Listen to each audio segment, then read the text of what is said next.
मुख्यमंत्री सहायता निधीकरिता डॉक्टर अशोक जीवतोडे यांनी दिला धनादेश। मुख्यमंत्री देवेंद्र फडणवीस यांच्या वाढदिवसानिमित्त आवाहनाला प्रतिसाद।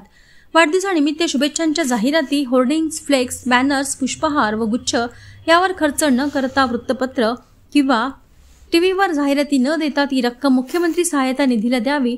सेवा, मदत आणि समाजहिताची भावना जोपासा असे आवाहन राज्याचे मुख्यमंत्री देवेंद्र फडणवीस यांनी केले आहे। या आवाहनाला प्रतिसाद देत भारतीय जनता पक्षाच्या ओबीसी मोर्चाचे प्रदेश उपाध्यक्ष डॉक्टर अशोक जीवतोडे यांनी मुख्यमंत्री सहायता निधीकरिता 1,51,000 रुपयांचा धनादेश आज 21 जुलैला प्रभारी जिल्हाधिकारी डॉक्टर नितीन व्यवहारे यांच्या माध्यमातून जिल्हाधिकारी डॉक्टर विनय गौडा यांच्याकडे स्थानिक जिल्हाधिकारी कार्यालयात सुपूर्द केला।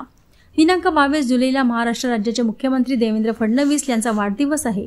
हा वाढदिवस कोणतेही मोठे उत्साही कार्यक्रम न घेता साधेपणाने साजरा व्हावा, सामान्य नागरिकांना मदत व्हावी या हेतूने मुख्यमंत्री सहायता निधीमध्ये दानशूर व्यक्तींनी आर्थिक मदत द्यावी हा हेतू आहे।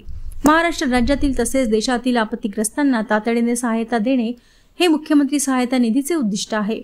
पूर, दुष्काळ, आगीमुळे होणारे अपघात अशा मोठ्या नैसर्गिक आपत्तीमुळे बाधित नागरिकांना मुख्यमंत्री सहायता निधीमार्फत अर्थसहाय्य पुरविले जाते।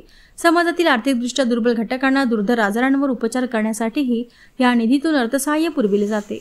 डॉक्टर अशोक जीवतोडे नेहमीच सामाजिक उपक्रम राबवित गरजूंना मदतकार्य करीत असतात। चांदा शिक्षण प्रसारक मंडळातर्फे आत्महत्याग्रस्त, कोविडग्रस्त पालकांच्या विद्यार्थ्यांना संस्थेच्या कोणत्याही शाखेत निःशुल्क प्रवेश दिला जात असतो। विविध कार्यक्रम घेतले जात असतात। मुख्यमंत्र्यांच्या आवाहनाला त्यांनी या निमित्ताने प्रतिसाद देत सदर धनादेश राज्य शासनाकडे सुपूर्द केला आहे।